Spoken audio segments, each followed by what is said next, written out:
Welcome to Cepher Commentaries. Today we're going to be talking about Genesis, Bere'shiyth, chapter 2. Thus the heavens and the earth were finished and all of its hosts. And on the seventh day, Elohim ended the work which he had done, and he rested on the seventh day from all his work which he had done. And Elohim blessed the seventh day and sanctified it, because in it he had rested from all his work which Elohim created and done. Okay, so we're going to talk about this idea that Genesis 2 begins with the idea that the seventh day has been completed. And so in Genesis 1, we have 6 days of creation, and then we have the seventh day here, giving us an idea of a 7-day epic. Now, in First Peter, Peter tells us that to Yah, 1 day is of 1,000 years on earth. This is a very interesting concept, and it could imply a 7,000-year epic, not just a single week of days, but rather days of 1,000 years. So for Yah, a day would be 1,000 years. So Genesis 1 through Genesis 2, verse 3, could be indicating a 7,000-year epic that occurs possibly in cycles.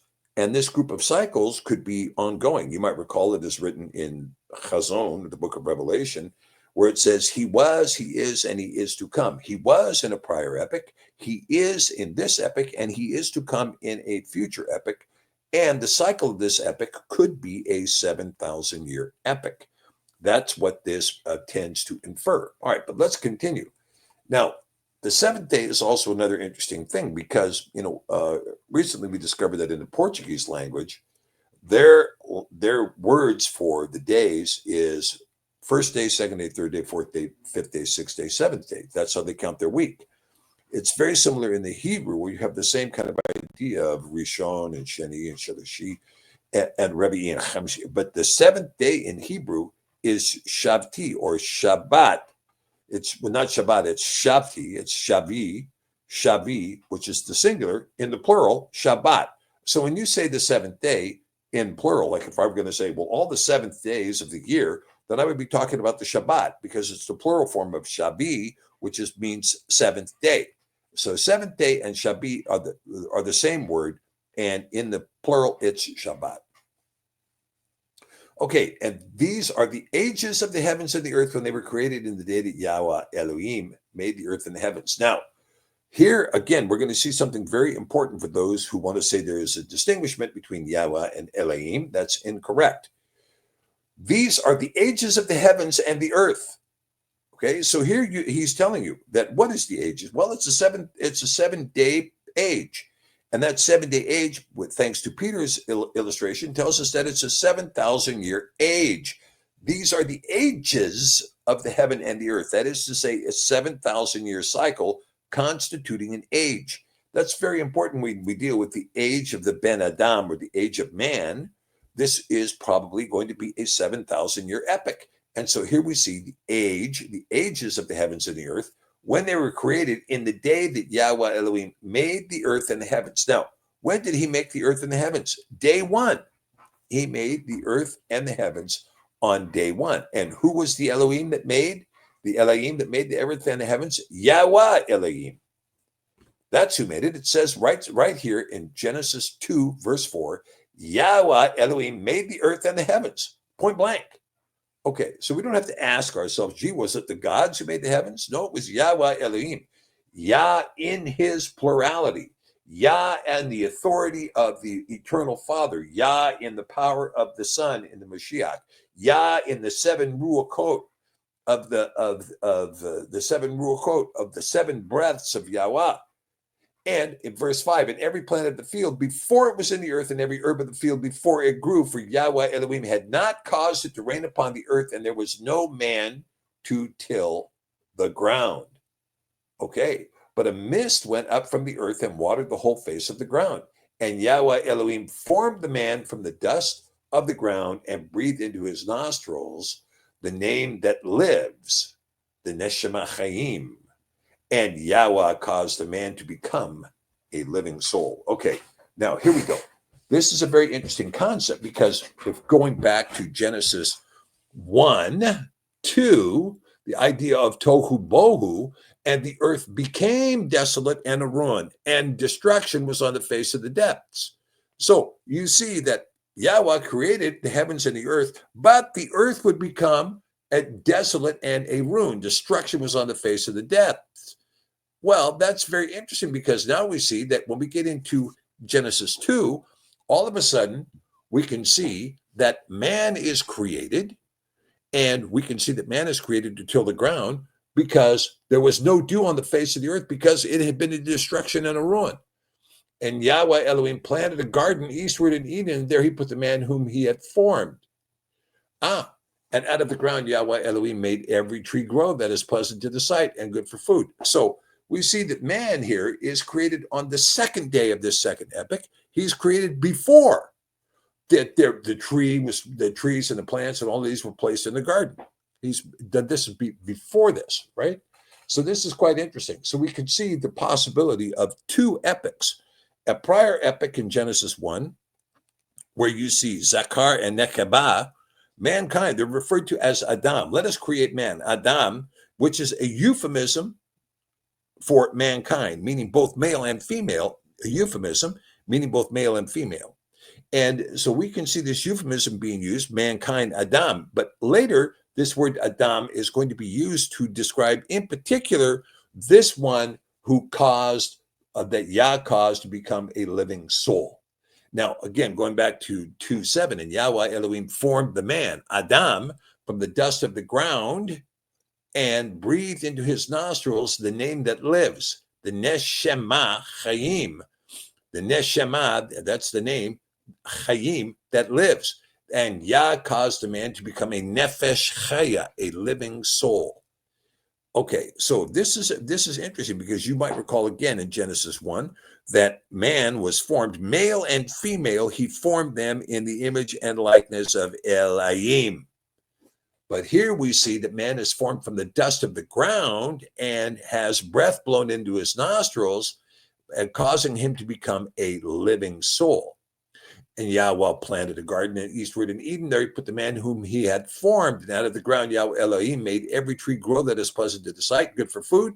The tree of life was also in the garden, as was the tree of the knowledge of good and evil, the Etz Chaim and the Etz Tovara. And a river went out from Eden to water the garden. And from there it parted and became four heads. Okay, so four rivers are going to come out of the garden. The name of the first is Pidgeon, and it encompasses the whole land of Havilah, where there is gold. All right, that tells you something. And the gold of that land is good, and there's also bdellium and the onyx stone. And the name of the second river is Gihon. It encompasses at the whole land of Cush. Now, you might recall that this was something of critical aspect to the city of Jerusalem, that the Gihon springs would run through Jerusalem. The Gihon. Well, it tells us here that the Gihon encompasses the whole land of Cush. Cush, you might recall, was one of the sons of Ham, Cush, Mitzrayim, Put, and Canaan.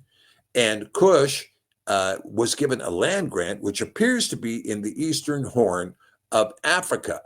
Therefore, it can be reasoned that the Gihon is a river that encompasses the whole of the land of Cush, that is to say, eastern Africa. The name of the third river is Hiddekel. It wanders towards the east of Ashur.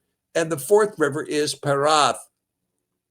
Now, these rivers, there are a lot of assumptions go into many of the English Bibles where they just assign names like Tigris, Euphrates, Nile, and so on to these rivers, which is incorrect, because it reflects a bias on behalf of the translators to tell you where they think the geography is based upon what someone told them that they thought the geography was, all going back to Helen, the wife and mother of Constantine the Great. Well, there is no word for Nile. The Nile is not a name that appears in Scripture. I'm sorry.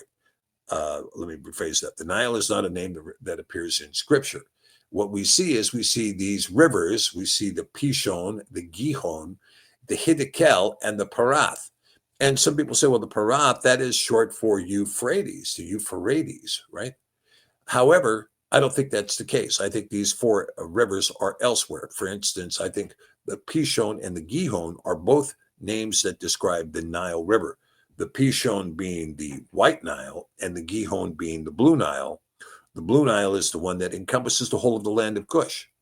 Now, the question of the initial one, not the Hiddekel, but rather the Pishon that's in the Nile, and the Gihon is also in one branch of the Nile. And the name of the third is the Hiddekel. It wanders towards the east of Ashur. And again, this is a very interesting passage when you talk about towards the east. We're going to get into discussing that a little bit more. And the fourth river is Parath. All right, so where are these rivers, these four rivers? These are good questions. And Yahweh Elohim took the man and put him into the Garden of Eden to dress it in the garden. And Yahweh Elohim commanded the man, saying, of every tree of the garden you may freely eat, but of the tree of the knowledge of good and evil you shall not eat. For in the day that you eat of it, you shall surely die. And remember, the day to Yahweh is 1,000 years. And here's the hard proof of it, because Adam eats of the fruit and does not die for 930 years. But that is within the day of Yahweh's calculation. All right. And Yahweh said, it is not good that man should be alone. I will make him a helper proper for him. Now, I'm going to try to make this kind of clear. A lot of KJV interpreters read this and made a helpmeet for him. And they think helpmeet is another way of saying helpmate in some English dialect. And it's not. Help meet for him. That is to say, proper for him. This is how the English says he made a helper meet for him that was proper for him. So I'm just going to take away the ambiguity and we're going to put proper in here. I will make him a helper proper for him. And out of the ground, Yahweh Elohim formed every beast of the field and every fowl of the air and brought them to the man to see what he would call them. And whatsoever the man called every living creature was its name. And the man gave names to all cattle and to the fowl of the air and to every beast of the field. But for the man, there was not found a helper proper for him, not a helpmeet for him, a helper proper for him. And Yahweh Elohim caused a deep sleep to fall upon the man, and he slept, and he took from one of his sides and closed his flesh. Now, this is the proper way to deal with the Hebrew in this passage. He did not take a rib from the man. He took from one of his sides and closed his flesh. And what I submit to you is that this is a discussion of the DNA, because we know in the male DNA now, we know that the man has both the X and the Y chromosome that constitutes the DNA of a man.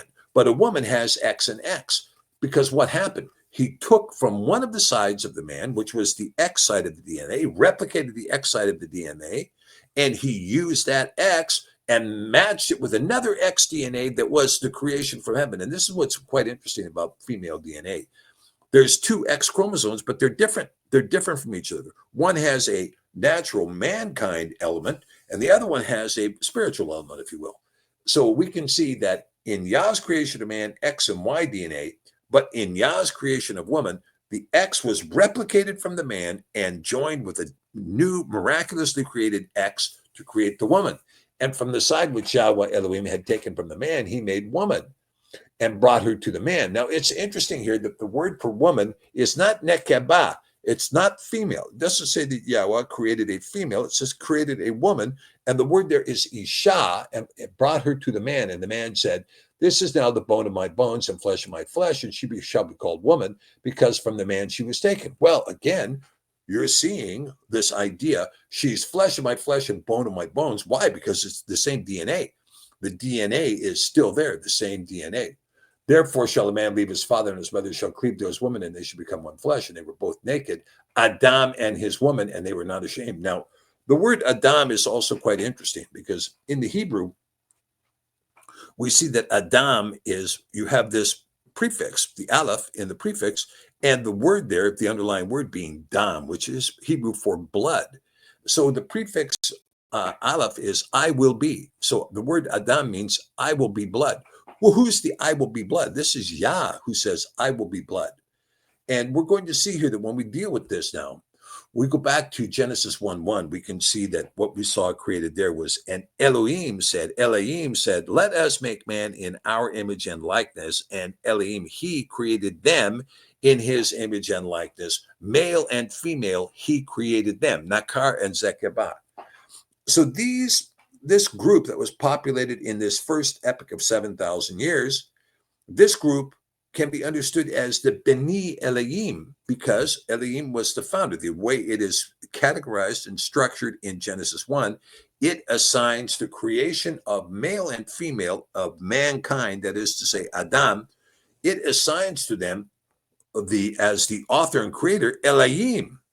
Doesn't specify Yahweh. In fact, the first time we see Yahweh is in chapter 2. So we can see that these male and female, Zakar and Nekebah, that are created in Genesis 1, can be understood as the B'ni Elohim. Compare this to the line that is going to take place in Genesis 2, which is Yahweh Elohim breathing the Neshama Chayim into the nostrils of Adam and creating a living soul. This is a different strategy of creation, if you will. And the name Yahweh, which appears for the first time in Genesis 2:4, this name, one of its meanings, one of its implied meanings is, I am he who breathes life. And when do we see the name Yahweh appear? When he's breathing life. He's breathing life into Adam, which is a word meaning, I will be blood. So we can see that Yah has an intention here in the name Adam to tell you, I will be blood, that he is going to make himself manifest in that very same flesh. I will be blood. What does Abraham say? Yah will provide himself a lamb. And it's the same kind of thing you can see in the word Adam. So we're beginning to see now that when we look at this range here, we're seeing something takes place after the creation of the 7-day cycle of mankind, the 7-day cycle, which is a 7,000-year cycle that takes place in Genesis 1 all the way through Genesis 2 in the first couple of verses of Genesis 2. We have this 7-day, 70,000-year cycle being demonstrated. Then we go on to the creation of Adam, and we go on to the creation of Eden, and we see that the 4 rivers, the 4 heads of the rivers, spring out of the same source of Eden. And so when we see this, you could try to look and, to try to say, and I will tell you, I suffered for years under the idea that the 4 rivers were the Nile, Tigris, Euphrates, and the Indus. But I don't think that's the case anymore. I don't think that's the case. I think the 4 rivers have an existence in Africa, and potentially one of the rivers being in the Levant. So this is the kind of thing we see coming out of Genesis 2. So we can see a distinction between the Zakar and Nekebah and Ish and Isha that is appearing in Genesis 2. There's a distinction. And that distinction is going to become very dominant when we get into the Gospels, when we see that Mashiach says that he calls himself the Son of Man in most English texts. But in the Cepher, it reads the Ben Adam, the son of Adam. That is to say, in the bloodline of Adam created here, in the bloodline of Adam. And yet, Mashiach is going to later claim to be Ben Elohim, conjoined with the idea of the B'ni Elohim. And again, once we get farther into Genesis, we're going to see that these B'ni Elohim are going to become important. All right, I'm going to continue on to chapter 3 because we have some time remaining here, and I'm going to keep going. Now, chapter 3, now the serpent was more subtle than any beast of the field which Yahweh Elohim had made. And he said to the woman, yea, has Elohim said, you shall not eat of every tree of the garden? And the woman said to the serpent, we may eat of the fruit of the trees of the garden, but of the fruit of the tree which is amid the garden, Elohim has said, you shall not eat of it, neither shall you touch it, lest you die. And the serpent said to the woman, you shall not surely die. Elohim knows that on the day you eat it, your eyes shall be open, and you shall be as Elohim, knowing good and evil.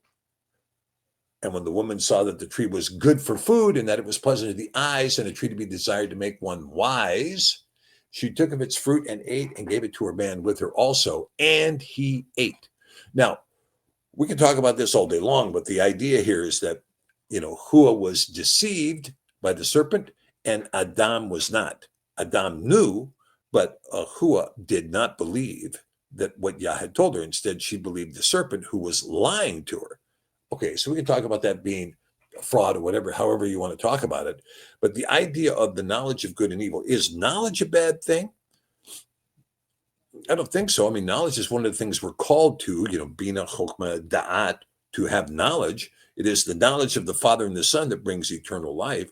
So knowledge in itself is not evil. But the knowledge of good and evil is going to change the circumstances dramatically for the Ben Adam, for the Beni Adam, because all of a sudden death is going to come into the world. Now, let's talk about this idea of death coming into the world, because we go back into the prior epoch. One of the things we know about mankind right now is that we kind of tap out. We tap out pretty early, usually before age 20, in terms of how much growth we're going to do. We grow to our height, and that's it. Then we hit that by maybe age 20, maybe 18, maybe 21, maybe I don't know, but it's in that range. We tap out in terms of our height, and then we live out the rest of our life at basically the same height. But there are other animals that don't do that. They keep on growing, like the alligator, like the sturgeon, the crocodile. If they live long, long lives, they just get bigger and bigger and bigger and bigger. Well, imagine during the epoch that existed prior to the flood, where Adam would live 1,000 years. Imagine that other animals were also living at that same length. So you had animals that never stopped growing, and they just continued to grow for 400 years, 500 years, 700 years, 800 years. How big would these animals be? Well, they would be huge. They call it Behemoth, Leviathan, and even the great dragons, the Tannin. And so this would be consistent with the idea that there were many species that just simply didn't die and didn't stop growing. So they got larger and larger and larger and larger. And so in all of this, again, we can see that that this transaction, this transgression that takes place with Adam and Hua is going to turn into something quite unique, because we see that Adam, the man, would die at 930 years, and Hua also would die. But mankind did not die. And I think one way to understand this is when you look at a tree, particularly a deciduous tree, you look at the tree and the tree loses all its leaves in the fall, and you look at the tree and you say that tree is dead. Well, all the leaves that are on the ground are certainly dead. They're dead, dying, brown leaves, not green anymore. And they're going to be used to fertilize the earth and otherwise, maybe create oil at some point. But the tree itself is not dead. And so as a consequence, it's going to sprout the following spring, and there's going to be new life. So the line of Adam, the Nefesh Chaya, that is Adam, the being that had the breath of Yahweh, the name that lives, this Neshama Chaya, Chagim, that this breath that lives in the nostrils of mankind is going to continue. And you might recall that when a child is born, the child is presented, the child is not breathing, having just come out of the womb. And the mark of life is, boom, suddenly the child begins to inhale and exhale the very breath that was put into Adam's nostrils. That very breath is the breath that the infant is going to breathe, and it is the Neshama Chayim. That is to say, that name that lives, the breath of the name that lives, going into the nostrils of mankind. So mankind does not die. Man dies, but mankind does not die. It's kind of like, Armstrong saying, one small step for a man, one giant step for mankind. It was the same kind of concept of Adam and Adam. But we can see here that this was the case. Now, so they both of their eyes were open, having eaten of the fruit, and they knew that they were naked. And they sewed fig leaves together and made themselves loincloths. Now, this is interesting, too, because of all the species on the earth, only one runs around wearing clothing. And they heard the voice of Yahweh Elohim walking in the garden in the cool of the day, and the man and his woman hid themselves from the presence of Yahweh Elohim among the trees of the garden. And Yahweh Elohim called to Adam and said, "Where are you?" And he said, "I heard your voice in the garden, and I was afraid because I was naked, and I hid myself." And he said, "Who told you that you were naked?" Right? Who told the dog that the dog was naked? Who told the tiger was naked? Who told the chimpanzee was naked? Who told an orca that the orca is naked? No one. "Have you eaten from the tree which I commanded you that you should not eat?" And the man said, "The woman whom you gave to be with me, she gave the fruit of the tree to me, and I ate." So he's trying to pass it off onto the woman. Wasn't my fault. She did it. Well, he did it. He did it knowingly. And I'll just say this, you have to keep this in mind too, because how often do husbands make decisions to accommodate their wives that may be out of step with what Yah wanted them to do? And Yahweh Elohim said to the woman, "What is this that you have done?" And the woman said, "The serpent beguiled me and I ate." And Yahweh said to the serpent, Because you have done this, you are cursed more than all cattle and more than every beast of the field. Upon your belly you shall go, and dust you shall eat all the days of your life. And I will put enmity between you and the woman, and between your seed and her seed. It shall bruise your head, and you shall bruise his heel. Critical prophecy right here, that I will put enmity between you and the woman, and between your seed, the serpent seed, and her seed, the seed of the woman. Okay, so people say, oh, the women don't have seed. Well, according to this description, yes, the woman has seed. And in this particular case, when you're talking about seed, you're talking about this Hebrew word zera, seed. Okay, and this is a very interesting word as well, because this is the penitent man in the mind of one who contemplates the Aleph. Okay, zera. And so the seed of the woman, it's going to bruise the head of the seed of the serpent, but the seed of the serpent is going to bruise his heel. And now when you talk, okay, and to the woman, he said, I will greatly multiply your sorrow and your conception. And in sorrow you shall bring forth children, and your desire shall be to your man, and he shall rule over you. So you can see that quite often animals, whether it's a horse or a cow or a dog or a cat, whatever, they're having, many, a cat, a dog, they can have 10 or 12 even in a litter. And the dogs just do it. You don't hear a lot of screaming and yelling out of the dog, or the dog barking and screaming over the pain. But a woman most assuredly has trouble in labor. And your desire shall be to your man, and he shall rule over you. Okay, so this has gone from being an equal partnership between helper and helpee to now the man is going to rule over you. And to Adam, he said, because you have hearkened to the voice of your woman and have eaten of the tree. Because you have hearkened to the voice of your woman and you have eaten of the tree, which I commanded you, saying, you shall not eat of it. Cursed is the ground for your sake. In sorrow you shall eat from it all the days of your life. Now, this is going to be a very rugged curse. Thorns and thistles it shall yield to you, and you shall eat the herb of the field. In the sweat of your face you shall eat bread till you return to the ground. For out of it you were taken, for dust you are, and to dust you shall return. Now, what's interesting about this passage is that this curse was very severe on the ground, and this curse is only going to go away with the flood of Noah. The flood of Noah, the deluge, is going to change and reverse this curse. And suddenly we're going to see the world starting to grow and become green again, and the curse on the ground being lifted. But during the time of Adam and up until the time of Noah, it was very difficult to grow anything in the ground. This is why, you might call them hunter-gatherers or whatever, that the initial aspect of mankind in the antediluvian period was more hunting and gathering than it was growing, because agriculture was virtually impossible. And Adam called his woman's name Hua, because she was the mother of all living. And Yahweh Elohim made coats of skins for Adam and his woman, and clothed them. Okay, now, of course, this may have a theological aspect to it. That is to say that they were beings of light, and now suddenly they're flesh, although it appears that they were naked and knew of it before this was made.